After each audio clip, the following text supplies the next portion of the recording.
आज हम लोग एग्रीकल्चर चैप्टर से एक बहुत ही इंपॉर्टेंट टॉपिक शुरू करने वाले हैं जिसका नाम है टाइप्स ऑफ फार्मिंग। बेसिकली इस टॉपिक में हम लोग ये देखेंगे कि भारत में कितने प्रकार के फार्मिंग को किया जाता है ना, यानी कि फार्मिंग को करने का कितने टाइप्स है, कितने अलग अलग प्रकार हैं, इसी के बारे में हम लोग आज पढ़ेंगे। लिखा हुआ farming can be classified into two main types. पहला है आपका subsistence farming and commercial farming, यानी कि भारत में खास करके फार्मिंग करने के दो तरीके हैं। पहला आपका सबसिस्टेंस फार्मिंग और दूसरा है कमर्शियल फार्मिंग। तो इन दोनों के बारे में हम लोग एक एक करके पढ़ लेते हैं। पहला हम लोग पढ़ेंगे सबसिस्टेंस फार्मिंग के बारे में, उसके बाद फिर पढ़ेंगे हम लोग कमर्शियल फार्मिंग के बारे में। तो ए नंबर यानी कि सबसिस्टेंस फार्मिंग और उसके बाद आ गया आपका बी नंबर यानी कि कमर्शियल फार्मिंग आएगा, वो भी आगे आता चला जाएगा। चलिए सबसे पहले हम लोग बात कर लेते हैं सबसिस्टेंस फार्मिंग के बारे में। क्या लिखा हुआ देखिए, it is the farming in which the farmers grow crops and rear animals just enough to feed their family. Subsistence farming एक ऐसा फार्मिंग है जिसमें कि हम लोग फसल भी उगाते हैं, जानवरों को भी पालते हैं, लेकिन केवल और केवल अपने पर्पज़ के लिए, यानी कि हमारे फैमिली का पेट भर जाए उतना ही, मार्केट में बेचने के पर्पज़ से नहीं। याद रखिएगा, ये बहुत बड़ा इसका ये इम्पोर्टेंट पॉइंट है। सबसिस्टेंस फार्मिंग एक ऐसा फार्मिंग है जिसमें कि हम लोग फसल को उगाते हैं, जानवरों को पालते हैं, बस अपने इस्तेमाल के लिए, यानी कि अपने फैमिली के इस्तेमाल के लिए, बस उसके अलावा कुछ नहीं। ठीक है, आगे। In subsistence farming traditional technology and household labour are used to produce crops. तो सबसिस्टेंस फार्मिंग में यदि आपको किसी प्रकार के फसल का उपज करना है, प्रोडक्शन करना है, तो उसमें हम लोग ट्रेडिशनल टेक्नोलॉजी इस्तेमाल करते हैं। ट्रेडिशनल मतलब जो बहुत समय से चलता आ रहा है। फॉर एग्जांपल हम लोग पहले खेत का जुताई कैसे करते थे, हल लगा के करते थे ना, दो बैल होता था, उसके बीच में एक हल होता था, है ना, और उस हल के पीछे एक आदमी रहता था जो कि बैल को आगे मारते रहता था और वो हमारा खेत को जुताई कर देता था। यानी कि बेसिकली सबसिस्टेंस फार्मिंग में हम लोग पुराने टेक्नोलॉजी का इस्तेमाल ज़्यादा करते हैं और इसमें जो है ना घर के लेबर ही काम करते हैं। मतलब कि हमको इसमें काम करने के लिए किसी भी आदमी का बाहर से ज़रूरत नहीं पड़ता है। जो घर में है ना, बाल बच्चे जो भी घर में हैं, वही हम लोगों का इसमें काफ़ी होता है। क्योंकि देखो, इसमें हम लोगों को खेती केवल किसके लिए करना है, अपने फैमिली के लिए ही करना है। तो क्या हम लोगों को ज़्यादा खेती करना है? नहीं, जितना आना चाहिए हमारे फैमिली को उतना ही करेंगे, है ना। तो इसमें जो लेबर चाहिए वो लेबर हमारा कौन होते हैं, घर के ही आदमी होते हैं, बाहर से हम लोग हायर नहीं करते हैं। ठीक है, और टेक्नोलॉजी कैसा इस्तेमाल करेंगे, पुराना टेक्नोलॉजी जो कि बहुत समय से चलता आ रहा है। जैसे हमने आपको बात किया, खेत को जोतने के लिए हल का इस्तेमाल करते थे, आज हम लोग खाद के रूप में फर्टिलाइजर इस्तेमाल करते हैं। पहले के लोग क्या इस्तेमाल करते थे, मैन्योर, यानी कि गाय का गोबर हो गया, है ना, सड़ा हुआ गला हुआ चीज़ हो गया, इन सारी चीज़ों को हम लोग इस्तेमाल करते थे खाद के तौर पर।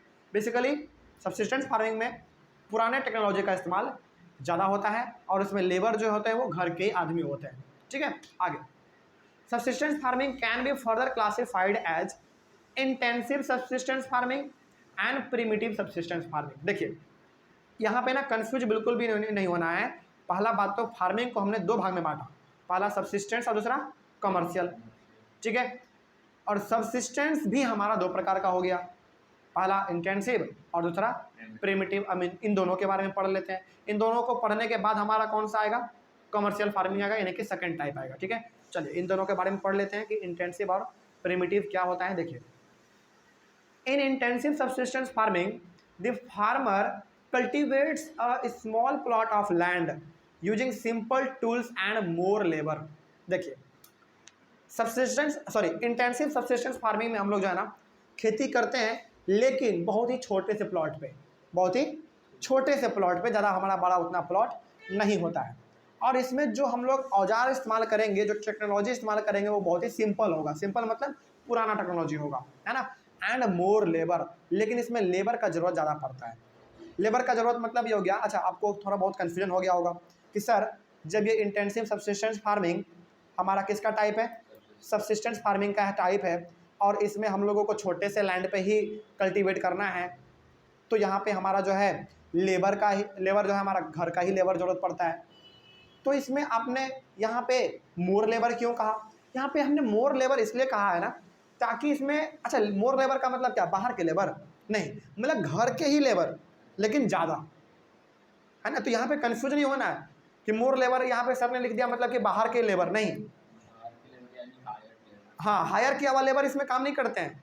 इसमें आपके पास छोटा सा लैंड होता है और छोटे से लैंड में क्या आपको लेबर हायर करने की जरूरत है? बिल्कुल भी नहीं। हो सकता है कि घर में 4-5 गो आदमी हो तो वही काम कर दे। तो मोर लेबर का मतलब ये हो गया कि लगभग हर एक लोग उसमें लगे हुए होते हैं जो उस घर का आदमी होता है ना। तो मोर लेबर का मतलब यहाँ पे ये चीज़ है, तो बिल्कुल कंफ्यूज नहीं होना है। उसके बाद in this farming more than one crop is grown on this same plot. एक ही लैंड पे, एक ही जमीन पे जो है एक से ज़्यादा प्रकार के फसल को परफॉर्म किया जाता है। सपोज मान लीजिए कि आपके पास एक बहुत यानी कि एक चलो मान लो कि आपके पास 1 बीघा ज़मीन है और 1 बीघा फिर भी ठीक है, छोटा ही है, लगभग उतना बड़ा भी नहीं है। और 1 बीघा में आपने क्या किया, 1 बीघा में एक कोने में आपने चावल की खेती कर लिया, एक कोने में आपने दाल का कर लिया, एक कोने में आपने गेहूं का कर लिया। तो इस इंटेंसिव सब्सिस्टेंस फार्मिंग में हमारे पास लैंड तो छोटा होता है, लेकिन उसी लैंड को हम लोग क्या कर देते हैं, डिवाइड कर देते हैं और अलग अलग हिस्सों में हम लोग अलग अलग प्रकार के क्रॉप का प्रोडक्शन करते हैं। ठीक है, तो वही बात यहाँ पे लिखा हुआ था। Rice is the main crop in this farming. एक लैंड है उसको डिवाइड हम लोग कर दिए, लेकिन इंटेंसिव सब्सिस्टेंस फार्मिंग में सबसे ज़्यादा यदि किसी प्रकार के क्रॉप का फसल होता है वो है राइस।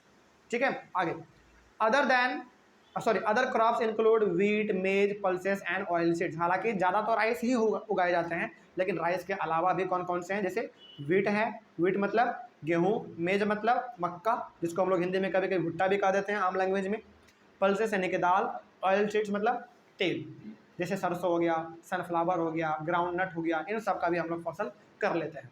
उसके बाद this system of farming is most practised in the thickly populated areas of south east and east Asia. मतलब कि इंटेंसिव सब्सिस्टेंस फार्मिंग सबसे ज़्यादा कहाँ पे किया जाता है, जहाँ पे कि पॉपुलेशन ठीक होता है। ठीक का मतलब है कम नहीं, ठीक का मतलब होता है घना, घना का मतलब ज़्यादा। तो ज़्यादा जहाँ पे पॉपुलेशन है वहाँ पे हम लोग इंटेंसिव सब्सिस्टेंस फार्मिंग को परफॉर्म करते हैं। ठीक है, और अधिकतर कहाँ पे होता है, साउथ में, साउथ ईस्ट में और ईस्ट एशिया में। ठीक है, चलिए आगे बढ़ते हैं। ये हो गया हमारा सब्सिस्टेंस फार्मिंग का सबसे पहला टाइप, यानी कि इंटेंसिव सब्सिस्टेंस फार्मिंग। और उसका सेकंड टाइप है आपका प्रिमिटिव सब्सिस्टेंस फार्मिंग। ठीक है, चलिए इसके बारे में भी हम लोग बात कर ही लेते हैं। प्रिमिटिव में क्या लिखा हुआ है देखिए, प्रिमिटिव सब्सिस्टेंस फार्मिंग। अच्छा ये काम करते हैं, थोड़ा सा क्लास ज़्यादा लंबा हो जाएगा क्योंकि ये लंबा टॉपिक है थोड़ा सा, इसको अगले वाले क्लास में कर लेते हैं, क्योंकि इसमें भी 2 प्रकार का आपका है ना, शिफ्टिंग कल्टीवेशन और नोमैडिक हर्डिंग। थोड़ा सा बड़ा हो जाएगा, इसलिए हम लोग इसको अगले वाले क्लास में कंटिन्यू करते हैं। ठीक है, चलिए थैंक यू वेरी मच।